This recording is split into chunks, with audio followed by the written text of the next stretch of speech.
বিসমিল্লাহির রহমানির রহিম।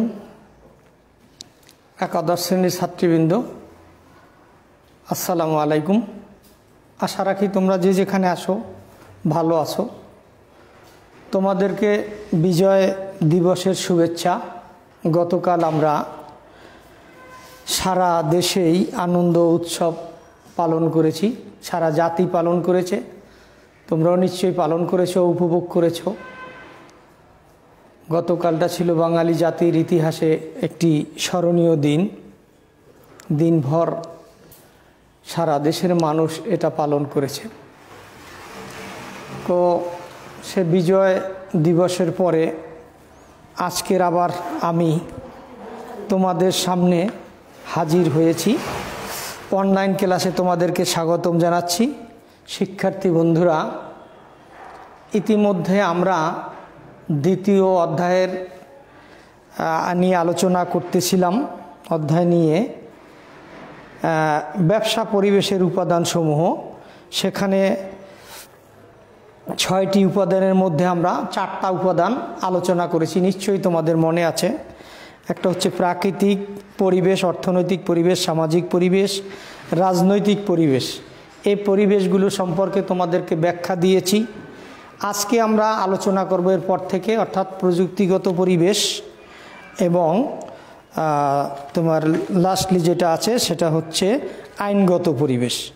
তো আমরা একটা একটা করে বোর্ডে লিখে একটু আলোচনা করি। তো আসো আমরা একটু বোর্ডে লিখে নেই। আজকে যেটা আমাদের হবে সেটা হচ্ছে প্রযুক্তিগত পরিবেশ।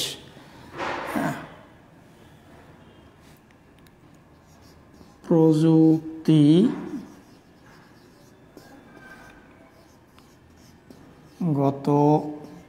পরিবেশ।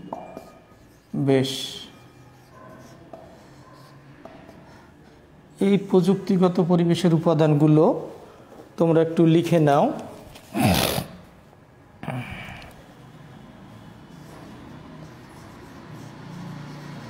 বিজ্ঞান ও কারিগরি শিক্ষা।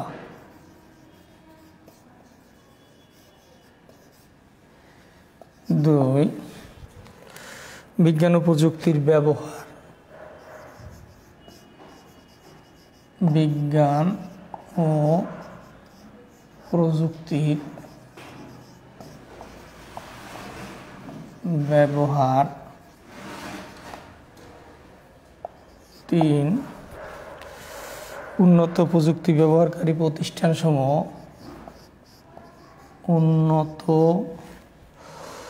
প্রযুক্তি ব্যবহারকারী, উন্নত প্রযুক্তি ব্যবহারকারী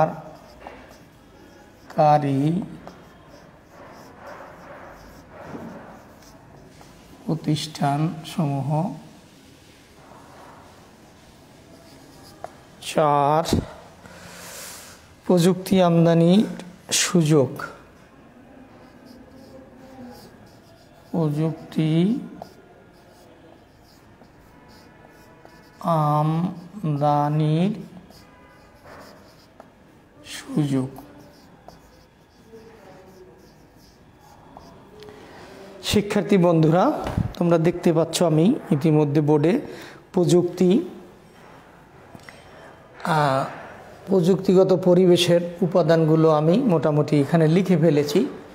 অর্থাৎ বিজ্ঞান, কারিগরি শিক্ষা, বিজ্ঞান প্রযুক্তির ব্যবহার, উন্নত প্রযুক্তি ব্যবহারকারী প্রতিষ্ঠান, প্রযুক্তি আমদানি ইত্যাদি নিয়ে যে ব্যবসা পরিবেশ গঠিত তাকে প্রযুক্তিগত পরিবেশ বলে। বর্তমান যুগে প্রযুক্তিগত পরিবেশ ব্যবসার জন্য গুরুত্বপূর্ণ ভূমিকা পালন করে।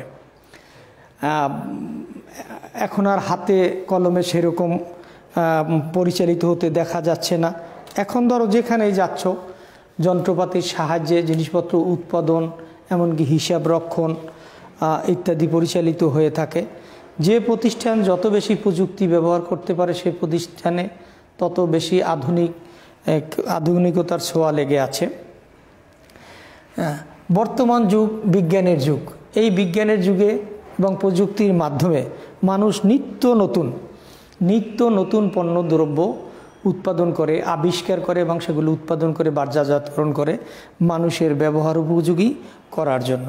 মানুষও চায় নিত্য নতুন পণ্যদ্রব্য, কারণ সবার প্রতি নিত্য নতুন পণ্যদ্রব্যের প্রতি সকলেরই একটি আগ্রহ থাকে।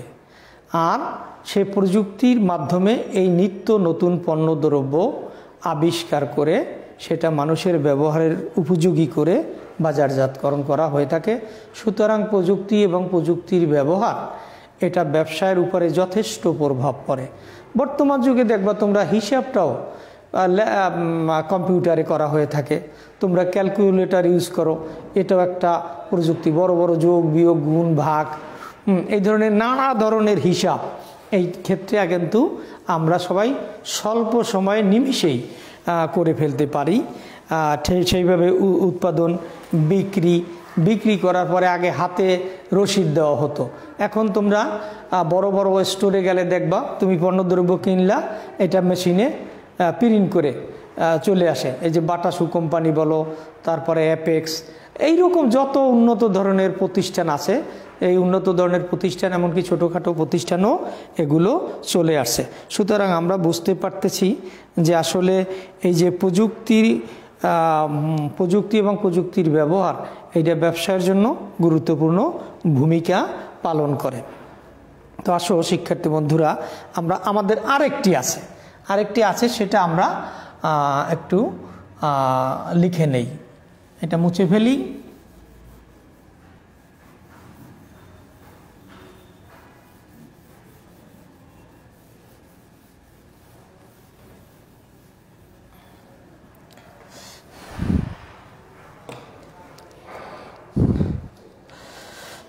আইনগত পরিবেশ, এর পরেরটা হচ্ছে আইনগত পরিবেশ, অর্থাৎ 6 নম্বর আমাদের।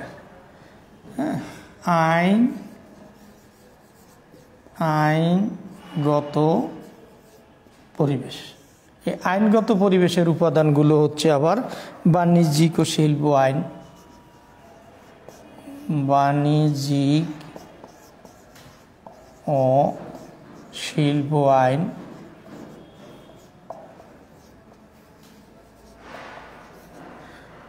দুই পরিবেশ আইন, পরিবেশ আইন, তিন ভোক্তা অধিকার সংরক্ষণ আইন, ভোক্তা অধিকার সংরক্ষণ আইন, চার মুদ্রা ও রাজস্ব নীতি, মুদ্রা ও রাজস্ব নীতি, পাঁচ আমদানি ও রপ্তানি নীতি, আমদানি ও রপ্তানি নীতি,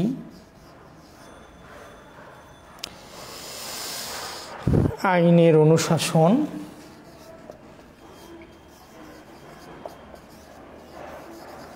আইনের অনুশাসন। এইদিকে লিখি আমরা 7 নম্বরে, দেখো আইনের প্রয়োগ যোগ্যতা, আইনের প্রয়োগ যোগ্যতা।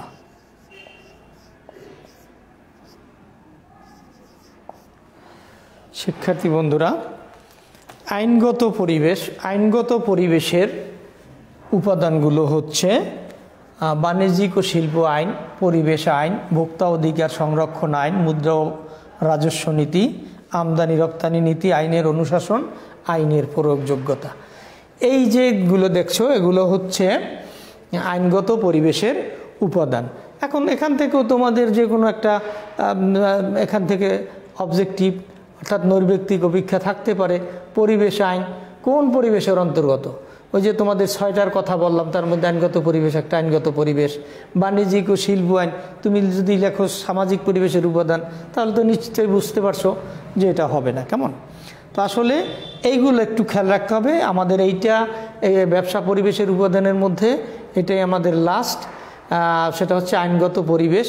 একটি দেশের আইনগত পরিবেশ, যদি আইনগত পরিবেশের উপর ব্যবসার সাফল্য, ব্যবসার ব্যর্থতা অনেক অংশে নির্ভর করে।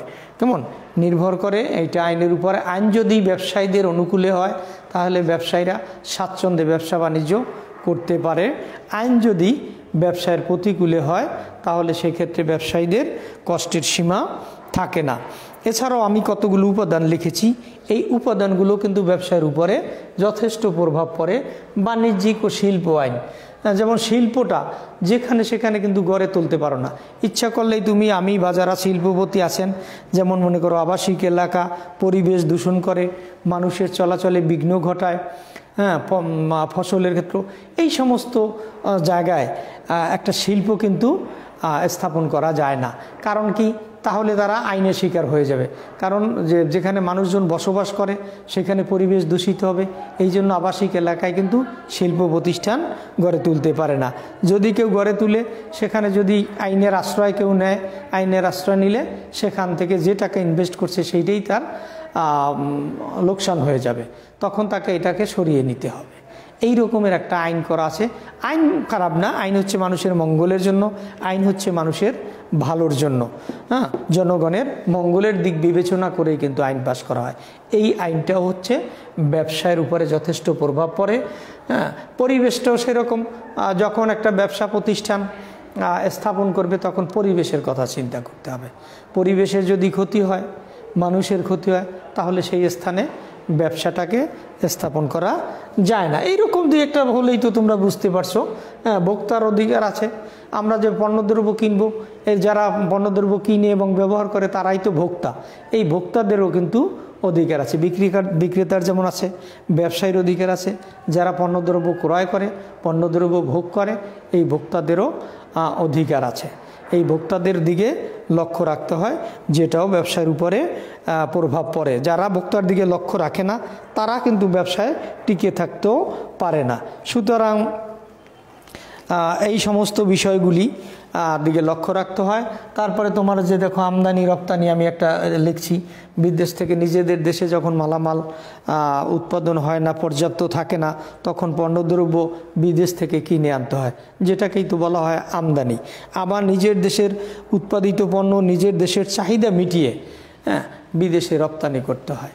এই আমদানি এবং রপ্তানি, এটার একটা আইন আছে, এইটার একটা নিয়ম আছে, যেটা ব্যবসায়ীকে পালন করতে হয়।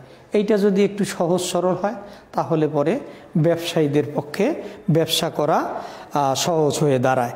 এই হলো মোটামুটি শিক্ষার্থী বন্ধুরা আমাদের ব্যবসা পরিবেশের উপাদানগুলো ব্যবসাকে কিভাবে প্রভাবিত করে। আমরা আরেকটু সামনের দিকে যাব, আরেকটু সামনে আগাবো। এইটা মুছে আমি সেটা তোমাদের নিয়ে আলোচনা করছি। এটা খুবই সহজ। তো ঠিক আছে, আমি মুসলাম, আশা রাখি তোমরা বুঝতে পারছো।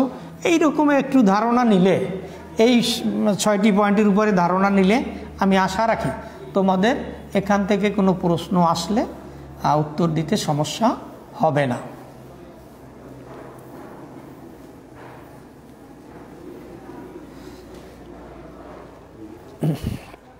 এরপরে লেখো ব্যবসায়ের উপর পরিবেশের উপাদানসমূহের প্রভাব। এটা গুরুত্বপূর্ণ কয়েকটি পয়েন্ট এবং সহজ। ব্যবসায়ের উপর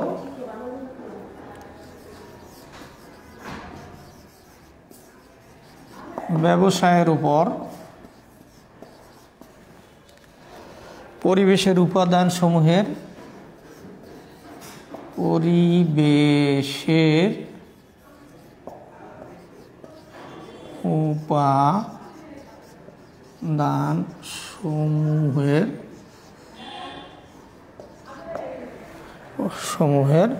প্রভাব।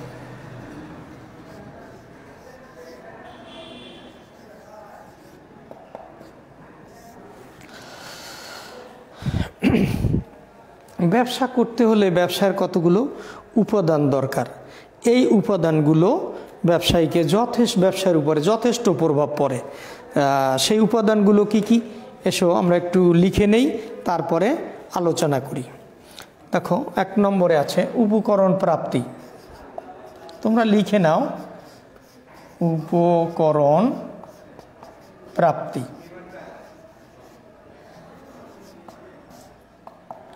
ব্যবসা করতে হলে ব্যবসার যে উপকরণগুলো দরকার সেগুলো একজন ব্যবসায়ীকে সহজে পেতে হবে। এই জিনিসপত্রগুলো ব্যবসায়ী যত সহজে পাবে, যত সহজে সে সংগ্রহ করতে পারবে, ব্যবসাটা সে সহজেই কিন্তু পরিচালনা করতে পারবে। তো এই যে আমার উপকরণ আছে, এই উপকরণগুলো কি কি সেগুলো আমরা একটু লিখি। ক, মূলধন, মূলধন প্রাপ্তি। খ, কাঁচামাল প্রাপ্তি।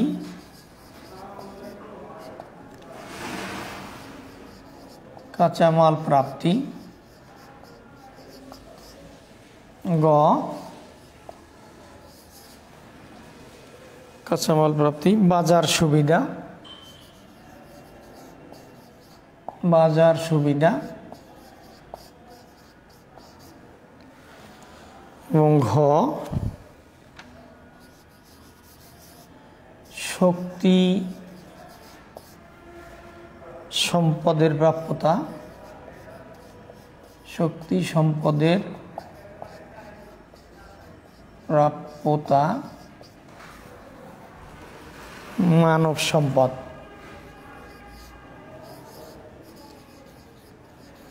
মানব সম্পদ। তো দেখো বন্ধুরা, আমি বোর্ডে লিখছি উপকরণ প্রাপ্তি। তোমাদের একটু আগে বলেছি যে ব্যবসা করতে গেলে কিছু উপকরণ দরকার। এই উপকরণগুলো যত সহজে পাওয়া যাবে একজন ব্যবসায়ীর জন্য ব্যবসা করা, ব্যবসা পরিচালনা করা তত সহজ হবে, এবং ব্যবসায় টিকে থাকা, ব্যবসায় সফলতা অর্জন করা এটাও সহজ হবে। সেই উপকরণ প্রাপ্তির মধ্যে তোমরা দেখতে পাচ্ছ প্রথমে আছে মূলধন প্রাপ্তি। ব্যবসা করতে হলে কি লাগে? ব্যবসা করতে হলে লাগে মূলধন। এই মূলধনকে আমি তোমাদের অনেক জায়গায় বলেছি মূলধন, আর এইটা একটু খেয়াল রাখতে হবে, এইটা একটু তোমাদের মনে রাখতে হবে। মূলধনটা হচ্ছে ব্যবসায়ের রক্ত প্রবাহ। মানুষের শরীরে যেমন রক্ত না থাকলে সে হাঁটা চলা করতে পারে না, চলাফেরা করতে পারে না, এমনকি বেঁচে থাকতে পারে না, অর্থাৎ বেঁচে থাকা তার পক্ষে সম্ভবপর হয় না। ঠিক মূলধনও তাই। মূলধন না হলে ব্যবসার কথা চিন্তা করাই যায় না। ছোট বড় মাঝারি যে ধরনের ব্যবসায়ী হোক না কেন, ব্যবসায়ের প্রয়োজন অনুযায়ী দরকার হচ্ছে মূলধন। একজন ব্যবসায়ী যখন মূলধনটা সংগ্রহ করতে পারবে, তার যদি নিজের টাকা পয়সা না থাকে, বন্ধু বান্ধব আত্মীয় স্বজন অথবা ঋণদানকারী প্রতিষ্ঠান যেমন ব্যাংক, বিমা ইত্যাদি থেকে যখন সে মূলধন সংগ্রহ করতে পারবে, তখন সে ব্যবসাটা পরিচালনা করতে পারবে। সুতরাং তোমার এই মূলধন প্রাপ্তিটা যত সহজে পাবে, যত সহজ শর্তে পাবে, ততই সে ব্যবসাটা দ্রুত রান করাইতে পারবে। কেমন? তাহলে মূলধন প্রাপ্তিটাও ব্যবসার উপরে যথেষ্ট প্রভাব পড়ে। তোমরা নিশ্চয়ই বুঝতে পারছো, টাকা নাই, পয়সা নাই, ব্যবসা বাণিজ্য হবে না, কাজে এইটা তো মূলধনের ব্যবসার উপরে একটা প্রভাব পড়ে। নেক্সট আসো তুমি কাঁচামাল প্রাপ্তি। কিছু উৎপাদন করতে হলে কি দরকার? কাঁচামালের দরকার। এই কাঁচামালটা যেখানে সহজে পাওয়া যাবে সেখানেই কিন্তু ব্যবসা প্রতিষ্ঠানও গড়ে উঠে, ব্যবসাটাও তোমার সফলতা অর্জন করে। যেমন মনে করো বাংলাদেশের পাট শিল্প। তো এই পাট শিল্পের কাঁচামালটা কি? পাট শিল্পের কাঁচামালটা হচ্ছে পাট বা পাটজাত। এখন এই জন্য বাংলাদেশে পাট শিল্প গড়ে উঠছে। বাংলাদেশের মনে করো বরিশাল, ময়মনসিংহ, যশোর, খুলনা, তারপরে ভোলা ইত্যাদি অঞ্চলে, বরিশালে বাংলাদেশের অনেক জেলাতেই প্রচুর পরিমাণে পাট উৎপাদিত হয়। আর তোমরা জানো যে একসময় কিন্তু এটা লেখা আছে পাটকে সোনালী আঁশ বলা হয় কেন, তাই না? অর্থাৎ বাংলাদেশে এই পাট এবং পাটজাত দ্রব্য বিদেশে রপ্তানি করে প্রচুর পরিমাণে বৈদেশিক মুদ্রা অর্জন করে, এই জন্যই পাটকে সোনালী আঁশ বলা হয়, তাই না? তো এই পাটটা হচ্ছে পাটজাত শিল্পের একটা কাঁচামাল। বাংলাদেশে এটা পাওয়া যায় বিধায় বাংলাদেশে গড়ে উঠেছে পাটজাত শিল্প। এটা নিয়ে নানা কথা এখন আছে, সে আগের যুগের মতো এখন আর নাই, কিছুটা পরিবর্তন হয়েছে। তো আমরা বুঝতে পারলাম যে আসলে তোমার ছালা, বস্তা, ব্যাগ, হ্যাঁ, এই ইত্যাদি তৈরি করার জন্য পাটের বিকল্প নাই। তো এইটা বাংলাদেশে পাওয়া যায়, যে জন্য পাট শিল্প গড়ে উঠেছে। সৌদি আরবে পেট্রোলিয়াম শিল্প, সৌদিতে তেল পাওয়া যায়, এই জন্য ওখানে পেট্রোলিয়াম শিল্প গড়ে উঠছে। ভারতে লৌহ ইস্পাত শিল্প গড়ে উঠেছে। হ্যাঁ, নরওয়েতে তোমার মৎস্য শিল্প, নরওয়েকে কিন্তু মৎস্যের দিকে মাছ ধরা, মাছ বিদেশে বিক্রি করা, হ্যাঁ, অর্থাৎ রপ্তানি করার জন্য বিখ্যাত। এই জন্য নরওয়েকে কিন্তু ধীবরের দেশও বলা হয়, তাই না? তো এই নরওয়ে, ওখানে বেশিরভাগ লোকেরই হচ্ছে মৎস্য, তাদের ধর্ম, অর্থাৎ মাছ ধরে মাছটা বিক্রি করা, এই মাছের উপরেই তাদের জীবন জীবিকা নির্বাহ করে। এই জন্য ওখানে দেখা যায় মৎস্য শিল্প, অর্থাৎ মাছটাকে সংগ্রহ করা, সেটা প্রক্রিয়াজাতকরণ করা যাতে নষ্ট না হয়ে যায় এবং বিদেশে বিক্রির ব্যবস্থা, এইটা নরওয়েতে বেশি করে উঠেছে। তাহলে আমরা বুঝলাম কাঁচামাল প্রাপ্তি, যেখানে কাঁচামাল বেশি পাওয়া যায় সেইটা কি, সেই এলাকায় এই ধরনের শিল্প গড়ে উঠে। সুতরাং ব্যবসার জন্য কাঁচামালটা সহজলভ্য হলে ব্যবসাটা ভালো পরিচালিত হয়। নেক্সট আসো বাজার সুবিধা। এই বাজারটা কিন্তু ব্যবসার জন্য অত্যন্ত গুরুত্বপূর্ণ ভূমিকা পালন করে। আর্থিক সামর্থ্য, আয়, জনসংখ্যা এই সব কিছুর উপরে কিন্তু নির্ভর করে ব্যবসা। কোনো এলাকার মানুষের তাদের আয় কীরকম, যাদের আয় একটু বেশি, আয় একটু ভালো, সঞ্চয় বেশি, এই সমস্ত এলাকায় মানুষের সাথে ব্যবসা বাণিজ্য করে ব্যবসায়ীরা স্বাচ্ছন্দ্য বোধ করে। মানুষের রুচি কী, এবং এখানে এদের সাথে জড়িত জনসংখ্যা, সেখানে মানুষের রুচিবোধ কী, কে কোন ধরনের পণ্য চায়, এই চাহিদার উপর ভিত্তি করে ব্যবসা গড়ে ওঠে। নেক্সট হচ্ছে তোমার শক্তি সম্পদের প্রাপ্যতা। বর্তমান যুগে এই শক্তি সম্পদ ছাড়া ব্যবসায়ের কথা কিন্তু চিন্তাই করা যায় না। সে শক্তি সম্পদগুলো কি? শক্তি সম্পদের মধ্যে আছে কয়লা, তারপরে তোমার বিদ্যুৎ, গ্যাস, এগুলো যেখানে সহজে পাওয়া যায় সেইখানে কিন্তু কি হয়, সেইখানেই শিল্প প্রতিষ্ঠা গড়ে ওঠে। এগুলো গ্রামগঞ্জে বা প্রত্যন্ত অঞ্চলে এই ধরনের সুবিধা না থাকায় সেই প্রত্যন্ত অঞ্চলে কিন্তু কি হয় না, শিল্প প্রতিষ্ঠান গড়ে উঠতে দেখা যায় না। সুতরাং শক্তি সম্পদের প্রাপ্যতা, অর্থাৎ যেখানে এই শক্তি সম্পদগুলো সহজে পাওয়া যায়, স্বল্প মূল্যে পাওয়া যায়, সেখানেই আমরা দেখি কি, যে শিল্প প্রতিষ্ঠা গড়ে ওঠে। এরপরে ধরো মানব সম্পদ, ভেরি সিম্পল পয়েন্ট। কেমন মানব সম্পদ কি? অর্থাৎ তোমার একটা প্রতিষ্ঠানে যারা বা যে সকল শ্রমিক কর্মচারীরা কাজ করে, মানুষ নিজে কাজ করে, কোনো প্রতিষ্ঠান উৎপাদিত হয় না, এ কাজ করতে হয়। এই কাজ যারা করে তারাও কিন্তু শিল্পের প্রাণ, এই শ্রমিক কর্মীরা। যেখানে সহজে শ্রমিক পাওয়া যায়, স্বল্প টাকায় শ্রমিক পাওয়া যায়, সেখানে কিন্তু শিল্প প্রতিষ্ঠা গড়ে ওঠে। আমাদের দেশের একজন শ্রমিক 1 মাস কাজ করে 10,000 20,000 টাকা বেতন পান বা মজুরি পান।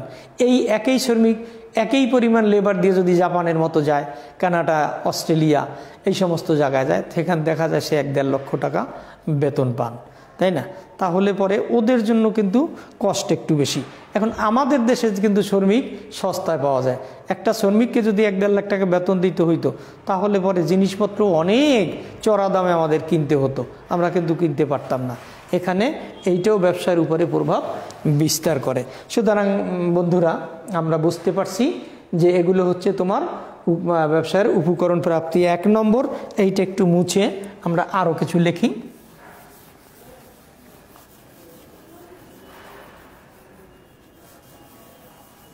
এটা গেল 1 নম্বর, এবং 1 নম্বরের কিছু পার্ট আমরা দেখলাম। হ্যাঁ, 2 নম্বরে লেখো ব্যবসা বান্ধব নীতিমালা। 2 আমি লিখেই নেই, তারপর আলোচনা করি। ব্যবসা বান্ধব নীতিমালা, ব্যবসা বান্ধব নীতিমালা। 3 যাও, সুষ্ঠু যোগাযোগ পরিবহন ব্যবস্থা, সুষ্ঠু যোগাযোগ ও পরিবহন ব্যবস্থা। তারপরে 4 অনুকূল আইন শৃঙ্খলা পরিস্থিতি, অনুকূল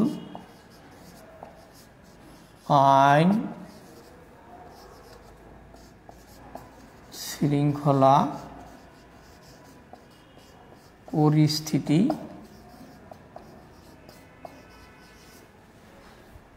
পাঁচ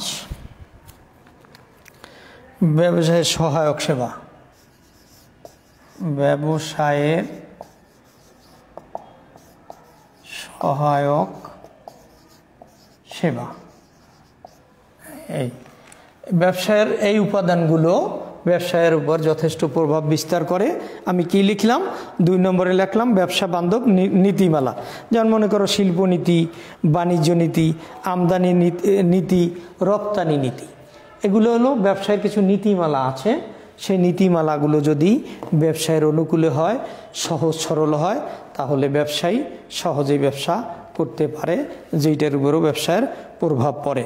নেক্সট যেটা আমি বললাম 3 নম্বরে, তোমার 3 নম্বরে দেখো সুষ্ঠু যোগাযোগ ও পরিবহন ব্যবস্থা।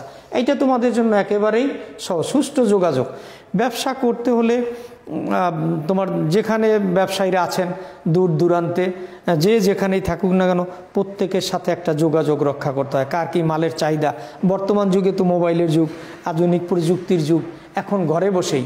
আর আগের যুগে মানুষ এক জায়গা থেকে আর এক জায়গায় যাইতো, সেখানে যেমন তার সময় সাপেক্ষ ছিল, ব্যয় সাপেক্ষ ছিল, ফলে এগুলো ব্যবসার উপরে প্রভাব পড়তো। এখন ঘরে বসে বসে একজন পণ্যের অর্ডার দিতে পারে। আগে চিঠিপত্র লিখে পণ্যের অর্ডার দিত, সেটা তাদের কাছে পৌঁছতে প্রায় 1 সপ্তাহ বা 15 দিনের মতো লেগে যেত, যেটা ব্যবসার জন্য ক্ষতিকর ছিল। তো তোমরা বুঝতে পারছো। এবং যোগাযোগ ব্যবস্থা যত দ্রুত হবে ততই কিন্তু ব্যবসায়ের জন্য মঙ্গলজনক। প্রত্যন্ত অঞ্চলের মালামাল পরিবহন ব্যবস্থা যদি ভালো থাকে, তাহলে তারা যেখানে চাহিদা আছে সেই দূর দূরান্তে পৌঁছে দিতে পারে। এই সমস্ত দেশের অর্থনৈতিক উন্নয়নের কথা চিন্তা করেই কিন্তু এত বেশি টাকা ব্যয় করে আমাদের এই পদ্মা সেতু এটা করা হয়েছে। কি জন্য? এই পরিবহন ব্যবস্থার সুযোগের জন্য, পরিবহন ব্যবস্থাকে সহজ সরল করার জন্য, সুন্দর করার জন্য। সেই দেখো প্রত্যঞ্চল 21টি জেলার লোকজন উপকৃত হবে। সেখানে যে উৎপাদিত পণ্যদ্রব্য তুমি আমি ঘরে বসেই পাবো, আমাদের সেখানে যেতে হবে না, এই 19টা জেলায় দৌড়াদৌড়ি করতে হবে না। এইখানে যে পণ্যদ্রব্য এক এক জেলায় এক এক ধরনের পণ্যদ্রব্য উৎপাদন হয়, সেগুলো পরিবহন ব্যবস্থা ভালো থাকলে সকালবেলা তারা নিয়ে আসবে, এগুলো বিক্রি করে আবার চলে যেতে পারবে। এটা হচ্ছে এই পরিবহন ব্যবস্থার উন্নতির কারণে। সুতরাং আমরা বুঝতে পারছি যোগাযোগ ব্যবস্থাটা এবং পরিবহন ব্যবস্থা ব্যবসার উপরে ব্যবসার উপরে কত প্রভাব বিস্তার করে, কত গুরুত্বপূর্ণ। এরপর আছে অনুকূল আইন শৃঙ্খলা পরিস্থিতিও ব্যবসার উপরে যথেষ্ট প্রভাব ফেলে। ব্যবসাটা যদি ব্যবসায়ীদের জন্য অনুকূলে হয়, ব্যবসায়ীরা স্বাচ্ছন্দ্যে নিশ্চিন্তে সেখানে ব্যবসা বাণিজ্য করতে পারে। কেমন? তো ধরো তোমরা দেখেছো এর আগে প্রায় যেখানে ইন্ডাস্ট্রিয়াল এরিয়াতে শ্রমিকদের ধর্মঘট, হরতাল, গাড়ি ভাঙচুর, এই নানা ধরনের হতো। এখানে একটা নীতিমালা তৈরি করে সরকার কি করছে, সেখানে আইন শৃঙ্খলা বাহিনী নিয়োগ দিছে। এখন কিন্তু আর এরকম দেখা যায় না। আগে একটু কিছু হলেই এই ধরনের, তো যেটা ব্যবসার জন্য মারাত্মক ক্ষতি। এই শিল্প কর্মচারীরা, শ্রমিক কর্মচারীরা তাদের যৌক্তিক, অনেক সময় অযৌক্তিক এই নানা ধরনের আলাপ আলোচনা না করে একটা আন্দোলনের ডাক দিত, ফলে উৎপাদন ব্যাহত হতো, উৎপাদন হতো না। তো তোমরা বুঝতে পারছো যে আইন শৃঙ্খলা পরিস্থিতি এইটা ব্যবসায়ীদের অনুকূলে হলে ব্যবসায়ীরা স্বাচ্ছন্দ্যে ব্যবসা বাণিজ্য পরিচালনা করতে পারে। আর এছাড়াও আছে ব্যবসায় কিছু সহায়ক সেবা আছে। সে সহায়ক সেবাগুলো কি? যেমন ঋণ প্রদানকারী প্রতিষ্ঠান, যারা ঋণ দেয়, সহজ শর্তে যদি ঋণ দেয় ব্যবসায়ীদের ভালো হয়। এটা আমি 1 নম্বরও আলোচনা করেছিলাম, ওই মূলধনের সাথে জড়িত।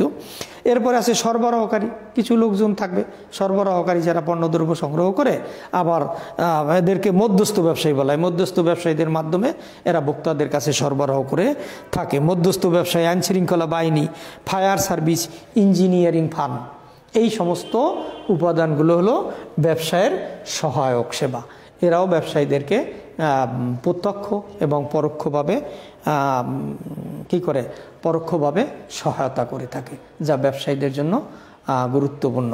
শিক্ষার্থী বন্ধুরা, আমি আজকের মতো তোমাদের এই ক্লাসটা এখানেই, আর 1-2টা ক্লাসের মধ্য দিয়ে তোমাদের দ্বিতীয় অধ্যায়টা শেষ হয়ে যাবে। প্রায় আমরা শেষের দিকে চলে আসছি।